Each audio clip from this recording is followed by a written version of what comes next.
สำหรับซองเบิร์ดนะครับหรือชื่อไทยก็คือโควิด 23 ไวรัสล้างโลกนะครับ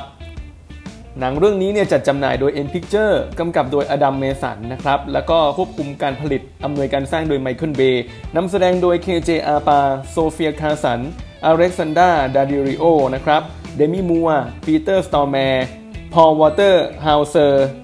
และแบรดลีย์วิทฟอร์ดก็เรียกได้ว่าเป็นหนังนะครับที่ตามกระแสทันสถานการณ์มากนะครับด้วยการที่ได้แรงบันดาลใจจากโควิด -19 นี่แหละจึงเอามาสร้างเป็นหนังซึ่งหนังเรื่องนี้เนี่ยเปิดกล้องเมื่อกรกฎาคมปี 2020 นะครับก็เปิดกล้องช่วงที่เมืองนะครับอเมริกาลอสแองเจลิสเนี่ยล็อกดาวน์ด้วยภาพต่างๆก็ทำออกมาได้ค่อนข้างที่จะสมจริงพอสมควรโอเคครับแต่ก่อนจะดูคลิปรีวิวคลิปนี้นะครับก็อย่าลืมนะครับกด Subscribe และก็ดิ่งแจ้งเตือนนะครับเพื่อไม่พลาดข่าวสารการรีวิวแนะนำหนังเป็นประจำทุกสัปดาห์นะครับหากใครอยากจะดูเรื่องนี้สามารถแชร์คลิปนี้ไปชวนเพื่อนชวนแฟนไปดูหนังเรื่องนี้ด้วยกันได้นะครับหากชอบคลิปนี้ก็กดไลค์กดถูกใจเพื่อเป็นกำลังใจในการทำช่องด้วยนะครับโอเคนะมาเข้าเรื่องกันเลยแล้วกันนะครับกับเรื่องนี้นะครับซองเบิร์ดโควิด 23 ไวรัสล้างโลกนะครับก็หนังเรื่องนี้เนี่ยโดยรวมแล้วก็จะเป็นหนังที่เรียกได้ว่าสะท้อนสะเทือนและเสียดสีเหตุการณ์ปัจจุบันกับสังคมนะครับเอามาปรุงเกี่ยวกับความไซไฟมีแอคชั่นมาผสมนะซึ่งบอกตามตรงนะครับว่าไวรัสตัวนี้น่ากลัวกว่าโควิด -19 ในปัจจุบันนะเพราะว่าโควิดเนี่ยสามารถเดินทางอากาศได้ด้วยคือหายใจไปปุ๊บเนี่ยถ้าเกิดว่าติดปุ๊บขึ้นสมองตายเลยคือรวดเร็วมากนะครับจึงทำให้ต้องมีการล็อกดาวน์ตลอดนะครับประมาณ200กว่าสัปดาห์มีคนจำนวน 1% บนโลกนะที่มีภูมิคุ้มกันแล้วก็จะต้องติดสายข้อมือสีเหลืองนะครับเป็นสัญลักษณ์ว่าเป็นคนที่มีภูมิคุ้มกันคนกลุ่มนี้แหละครับก็จะสามารถไปที่ไหนก็ได้แบบอิสระแต่ทั้งนี้ทั้งนั้นนะครับเมืองทุกอย่างในโลกทั้งหมดก็ล็อกดาวน์หมดแล้วคือเหมือนเมืองร้างเลยไม่ปานนะฮะทีนี้ครับความรู้สึกหลังดูของผมเนี่ยโอ้โหบอกก่อนเลยนะว่าหนังเรื่องนี้มีทั้งรักโลภโกรธหลงดราม่าโรแมนติกระทึกขวัญแอคชั่นและเสียดสีสังคมผสมกันหมดครบเลยไม่ได้คาดหวังอะไรเลยนะครับและไม่ได้ดูตัวอย่างด้วยนะครับวันนี้เนี่ยเห็นว่าสัปดาห์นี้มีหนังเข้าน้อยมากนะถ้าจำไม่ผิดน่าจะมี2เรื่องก็เลยสนใจเรื่องนี้ก่อนเลยเข้าไปดูแบบโล่งๆเลยนะครับเฮ้ยปรากฏว่าพอดูแล้วผมรู้สึกว่าตามข้อมูลที่ได้มาเนี่ยหนังเรื่องนี้สเกลเล็กมากนะครับคือไม่ได้มีทุนสร้างอลังการอะไรเลยแต่กลับทำให้ภาพในหนังทั้งหมดทั้งมวลออกมาเนี่ยมันดูใหญ่ได้นะครับอาจจะได้อานิสงส์จากการล็อกดาวน์ของลอสแอนเจลิสด้วยนะครับประกอบกับดารานักแสดงต่างๆมีชื่อเสียงหลายท่านซึ่งถ้าเกิดเราเห็นเนี่ยเราจะคุ้นเคยมากเลยนะฮะแต่พอหนังเรื่องนี้ทำออกมาทั้งหมดทั้งมวลเนี่ยผมรู้สึกนะว่าชอบนะครับประมาณนึงเลยทีเดียวคือไม่ได้คาดหวังไม่เคยเห็นตัวอย่างนะครับแค่รู้ว่าหนังฟอร์มเล็กแล้วทำออกมาได้ขนาดนี้เนี่ยผมรู้สึกว่ามันก็ first impression เหมือนกันนะเป็นหนังที่ทำออกมาได้ค่อนข้างดีเลยทีเดียวนะฮะก็แอคชั่นใช้ได้ระทึกขวัญใช้ได้ดราม่าอะไรก็ใช้ได้ก็จัดว่าเป็นหนังที่แนะนำว่าไปดูในโรงได้นะครับคือใครที่ห่างหายจากโรงหนังหลังจากจำกัดพื้นที่รอบ2กับโควิดระลอกใหม่เนี่ยไปดูเรื่องนี้ก็น่าจะระทึกพอสมควรนะฮะโอเคนะครับทีนี้มาทีละจุดเลยแล้วกันนะครับด้านแรกก็คือเรื่องของบทภาพยนตร์ของหนังเรื่องนี้นะครับในองค์มี3องค์นะองค์1องค์2องค์3คือเรื่องนี้ค่อนข้างที่จะปูเรื่องนานนะเกี่ยวกับเรื่องราวของพระเอกกับตัวนางเอกนะครับแล้วก็มุมมองในการเล่าเนี่ยก็จะมีตัวละครทั้งหมดประมาณ4กลุ่มนะฮะแล้วก็เชื่อมโยงลิงก์ต่อกันนะครับทำให้เหตุการณ์ทั้งหมดเนี่ยมันมาเชื่อมโยงจากเหตุการณ์หนึ่งที่เกิดขึ้นเมื่อมีผู้ติดเชื้อโควิดนะครับและจำเป็นต้องเอาไปเข้าสถานที่กักกันจึงทำให้เกิดเหตุการณ์ระทึกขวัญแอคชั่นนี้ขึ้นซึ่งทำออกมาได้ดีประมาณหนึ่งเลยทีเดียวนะครับคือผมพูดตรงนี้เพราะว่ารู้ว่านี่เป็นหนังฟอร์มเล็กทุนต่ำไงแต่คือทำออกมาได้แบบเฮ้ยมันเหมือนหนังฟอร์มยักษ์เลยคือแทบไม่แตกต่างเลยนะครับโอเคทีนี้ในด้านเนื้อหาเนี่ยด้วยความที่เขามีหลายมิติหลายมุมมองมากๆนะครับแล้วเนื้อหาเวลาไทม์ไลน์ในหนังเนี่ยน่าจะประมาณชั่วโมงครึ่งมั้งอาจจะไม่ถึงด้วยมันสั้นมากครับจึงทำให้ผมรู้สึกว่าไอสิ่งที่เขาปูมาข้อความเมสเสจที่ใส่มาเนี่ยมันอาจจะตอบโจทย์ในองค์ที่3ได้ไม่ค่อยเคลียร์เท่าไหร่แต่ว่าก็จะมีค้างคาในบางประเด็นไปบ้างนะครับเพราะว่าเขาใส่เนื้อหาสาระข้อความไว้ค่อนข้างจะหลากหลายมุมมองแต่ทำออกมาก็ไม่ได้รู้สึกว่า ไม่ดีหรือว่าแย่นะฮะก็คือทำออกมาแล้วก็ยังดูแล้วรู้สึกว่าอินไปกับหนังได้พอสมควรเลยทีเดียวนะครับก็ถือว่าทำออกมาได้ดีมีมาตรฐานนะครับในเรื่องของบทหนังด้านที่2นะตรงนี้เนี่ยผมว่าชูโรงเลยด้านดารานักแสดงเอาแค่เห็นปีเตอร์สตอร์แมนนะฮะที่แสดงเรื่องอาร์มาเกดดอนนะทุกคนน่าจะจำได้ดีหรือว่าแบดบอยหรือว่าแสดงในซีรีส์พิซซันเบรกเป็นจอร์จบอสอาบูซี่จำได้ไหมมาเฟียในคุกหรือเดมี่มัวนะครับหรือว่าอันนี้ไอดอลผมนะอเล็กซานดราเดดาริโอนะครับอีกคนหนึ่งที่เป็นนางเอกก็คือโซเฟียคาสันและอีกคนหนึ่งเลยนะแบรดลีย์วิตฟอร์ดนี่คือดาราที่เป็นชั้นแนวหน้ามาอยู่ในหนังฟอร์มเล็กเรื่องนี้โอ้โหก็ถือว่าโหดอยู่นะฮะจัดว่าถ่ายทอดแสดงออกมาได้ดีเลยนะครับทุกคนเนี่ยคาแรคเตอร์ทุกอย่างอินได้ไม่ยากคืออินเหมือนจริงเดมี่มัวก็แสดงได้ดีปีเตอร์สตอร์แมนเนี่ยก็ตามคาแรคเตอร์พี่เขาจะกวนๆมาเฟียนิดๆนะครับแบดลีย์วิตฟอร์ดก็ทำออกมาได้เหมือนกับมาตรฐานที่เขาเคยทำแต่ผมชอบสุดก็คือน้องอเล็กซานดราดาเดริโอเนี่ยนะครับโอ้โหมาเรื่องนี้นะเห็นครั้งก่อนก็คือจำได้นะซานแอนเดรสจำได้ไหมลูกเดอะล็อกแต่พอมาเรื่องนี้เนี่ยโอ้เป็นยูทูบเบอร์นะครับเป็นไลฟ์สดนะครับร้องเพลงอะไรไปแล้วก็อาจจะโผล่มาหรือว่าอาจจะไม่ได้เน้นที่เธอมากแต่ก็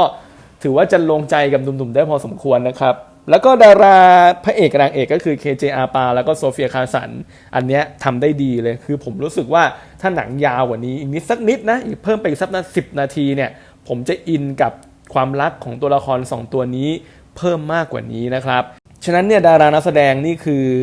บอกเลยว่า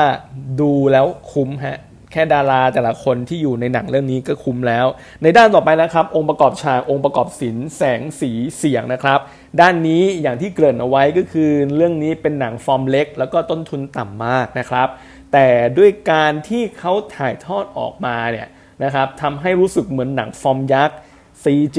อะไรมีเต็มไปหมดเลยผสมปนเปกันไปก็ทำออกมาได้ดีในระดับหนึ่งนะครับคือถ้าเกิดว่าเทียบกับสเกลหนังฟอร์มเล็กด้วยต้นทุนต่ำเท่านี้ผมถือว่าเขาซักเซสนะเพราะว่าพอเราดูแล้วเรารู้สึกว่าแบบไม่ขัดเคืองหรือว่าไม่คะเขินเกี่ยวกับจังหวะอะไรของหนังเลยเพราะฉะนั้นเนี่ยเขาก็สื่อสารออกมาได้ดีหนังนะครับส่วนใหญ่จะถ่ายทำแบบแฮนด์เทลเพื่อให้รู้สึกว่าเหมือนเป็นกล้องมือถือแล้วดูจริงๆเพราะฉะนั้นภาพมันก็จะออกมาแบบมีเจิร์กมีการสั่นๆเกี่ยวกับภาพพอสมควรนะครับส่วนสีเนี่ยก็แน่นอนมาแบบย้อมเขียวฟ้ามาเลยนะครับแบบเรียกได้ว่าเป็นโทนที่เย็นเยือกนะคือเมืองที่มันอ้างว้างล้างขนาดนั้นจะมีโทนเหลืองเพียงไม่กี่ช็อตนะฮะแต่ก็ทำออกมาได้ลงตัวส่วนเรื่องของการตัดต่อนะครับผมมองว่ามีมาตรฐานนะครับก็ไม่ได้ดีหรือว่าไม่ดีอย่างไรนะครับแต่ดนตรีเนี่ยผมคิดว่าทำให้เรารู้สึกว่าเราลื่นแล้วก็อินไปกับหนังได้แบบเนียนๆมากๆพอสมควรนะครับเพราะฉะนั้นเนี่ยกับหนังเรื่องนี้นะเบิร์ดซองนะครับโควิด23ไวรัสล้างโลกเต็ม10ผมให้คะแนนภาพรวมทั้งหมดไป7เต็ม10ครับฟังไม่ผิดครับโควิด23ไวรัสล้างโลกเต็ม10ผมให้คะแนนภาพรวมทั้งหมดไป7เต็ม10โอเคครับก็เรียกได้ว่านี่เป็นหนังตั้งแต่ภาพแรกของหนังเปิดมาเนี่ยเอาซะอินเข้าไปกับหนังตั้งแต่ช่วงอินโทรองค์ที่1ของหนังเลยนะคือเหมือนกับเราดูเรื่องจริงเลยเนี่ยตรงนี้คือข้อดีของหนังมากๆนะครับคือตอนนี้ผมเดินออกจากโรงมากลับมาเนี่ยอยู่นั่งทำคลิปเนี่ยรู้สึกกูเป็นโควิดปะวะมันแสบจมูกหรือว่าเป็นเพราะ PM 2.5 เนี่ยกรุงเทพเนี่ยโอ้โหฝุ่นก็เยอะนะฮะก็หลอนไปหมดแล้วฉะนั้นเนี่ยพอเขาเอาเรื่องโควิดหยิบจับมาทำและถ่ายเป็นหนังในเวลาเนี้ยนะครับคือจริงๆผมคิดว่าคนที่เขาทำเขาคงจะคิดว่าโควิดเนี่ยเวลานี้น่าจะควบคุมได้นะแต่ปรากฏว่าณปัจจุบันก็ยังควบคุมไม่ได้ใช่ไหมฮะก็ยังแพร่กระจายตายกันเป็นแบบเป็นหมื่นเป็นแสนกันทั่วโลกอยู่นะฮะสถิติก็หลายล้านแล้วซึ่งหนังเรื่องนี้ทำออกมาโอ้โหใครอยากจะอินนะดูหนังที่เข้ากับสถานการณ์นะครับดูเรื่องนี้ได้เลยแต่ถ้าเกิดว่าใครจะคาดหวังแอคชั่นหรือว่าอะไรเงี้ยไม่ต้องคาดหวังแบบนั้นนะให้เราตั้ง mindset ว่าเราเข้ามาดูโควิด23เนี่ยเหมือนเข้ามาดูหนังเรื่องนึงนะครับที่อยู่ในสถานการณ์เดียวกับเราคือเราจะรู้สึกว่าอินกับเรื่องแบบนั้นในเรื่องอื่นๆเนี่ยไม่ว่าจะเป็นพาร์ทรักนะครับพาร์ทดราม่าระทึกขวัญสะเทือนใจหรือว่าแอคชั่น อันเนี้ยมันจะมีผสมปนกันนะครับอยู่ในจังหวะที่พอดีลงตัวก็จะมีหลายฉากเหมือนกันที่ไม่คิดว่าจะได้เห็นแล้วก็เห็นปุ๊บผมพูดทายในใจเอาอย่างนี้เลยเหรอวะอย่างเงี้ยเลยนะฮะแต่ว่าไอ้หลายๆคะแนนที่ตัดไปเนี่ยมันก็ด้วยเวลานะครับการตีเนื้อหานะครับเสิร์ฟมานะครับแล้วก็สุดท้ายก็ไม่ได้ไปตอบในหลายๆจุดนะครับหรือว่า